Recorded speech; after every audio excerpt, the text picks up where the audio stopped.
بسم اللہ الرحمن الرحیم۔ لاکھوں اور کروڑوں درود و سلام نبی کریم صلی اللہ علیہ وآلہ وسلم کی ذات بابرکات پر اور آپ کی آل پر۔ ناظرین کرام، روضہ امام حسین علیہ السلام کی نشاندہی سب سے پہلے حضرت جابر بن عبداللہ انصاری رضی اللہ تعالیٰ عنہ نے کی تھی، اور وہی سب سے پہلے زائر حسین ٹھہرے تھے۔ ابتدا میں امام حسین کی قبر مبارک ایک نشیب میں تھی جس کے گرد کچھ اونچے ٹیلے تھے، اس لیے اس مقام کو شروع میں الحائر کہا گیا۔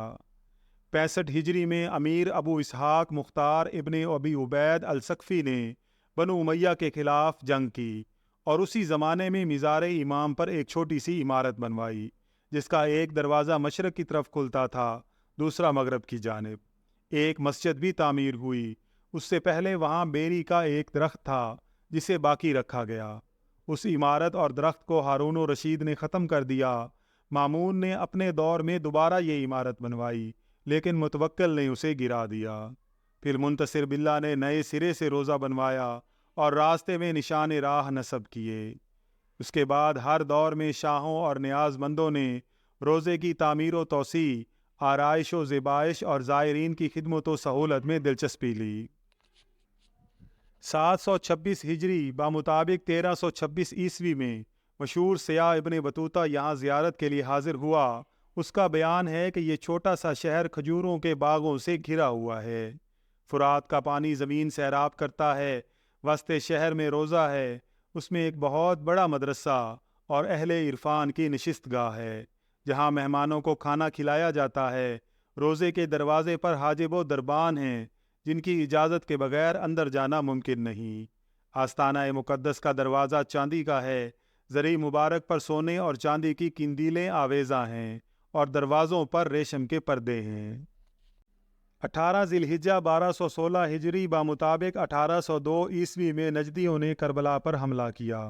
شہر میں قتل و غارت گری کے علاوہ روضوں میں موجود تمام مال و اسباب لوٹ کر اپنے ساتھ لے گئے۔ مزاج کی ہم آہنگی دیکھیے، یزیدیوں نے اہل بیت کو لوٹا تو نجدیوں نے ان کے مزارات پر دھاوا بولا۔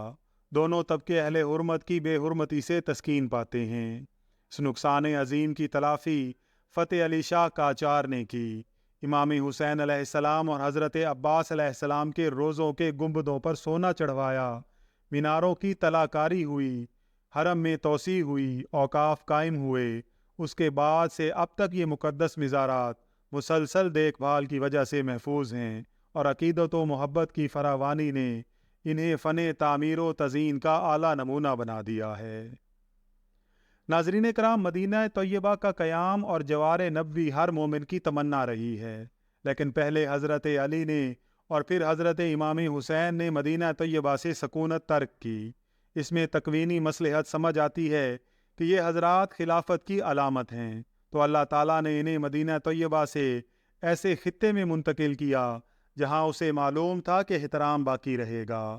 چنانچہ ان پاکیزہ شخصیات کے آثار و مقابر ہر نسل کو مقدس جد و جہد کی یاد دلاتے رہتے ہیں۔ امریکی تسلط کے بعد آج بھی عراقی مجاہدین کو مزاحمت کا حوصلہ اور قربانی کا ولولہ انہی آثار سے حاصل ہو رہا ہے۔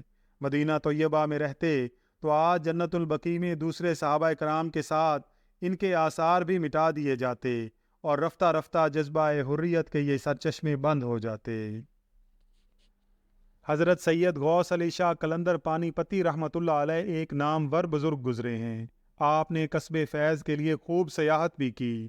تذکرہ غوثیہ آپ کے حالات و ملفوظات کا ایک دلچسپ تذکرہ ہے۔ اس میں آپ اپنی سیاحت کربلا کا حال بیان فرماتے ہیں کہ کوفہ سے چل کر واپس کربلا معلیٰ پہنچے، سب بزرگوں کے مزارات متبرکہ کی زیارت کی۔ حضرت امام حسین علیہ السلام کا مزار شریف دوہرا ہے، ایک تہ خانے میں، دوسرا اس کے اوپر ہے، اور وہی زیارت گاہ خاص و عام ہے۔ تہ خانے میں جانے کی اجازت نہیں، ہم ایک خادم کے ساتھ وہاں گئے۔ شمع کافوری روشن تھی، خوشبو سے دماغ معطر ہوا جاتا تھا۔ ہم نے وہاں کے سوا کسی مزار پر شمع کافوری روشن نہیں دیکھی۔ اس وقت ایک خیمہ بھی اس مقام پر نصب ہے جہاں امام حسین علیہ السلام نے اہل بیت کے لیے خیمہ قائم کیا تھا۔ اس جگہ نہایت حسرت و بے کسی برستی ہے، کیسا ہی سنگ دل کیوں نہ ہو، وہاں دل موم ہو ہی جاتا ہے اور خود بخود جی بھر جاتا ہے، طبیعت میں بے قراری پیدا ہو جاتی ہے۔ ناظرین اکرام، اللہ تعالیٰ سے دعا ہے کہ اللہ تعالیٰ ہمیں بار بار زائر حسین بنائے اور قبر حسین کی زیارت کرنے کی توفیق عطا فرمائے۔ آمین یا رب العالمین۔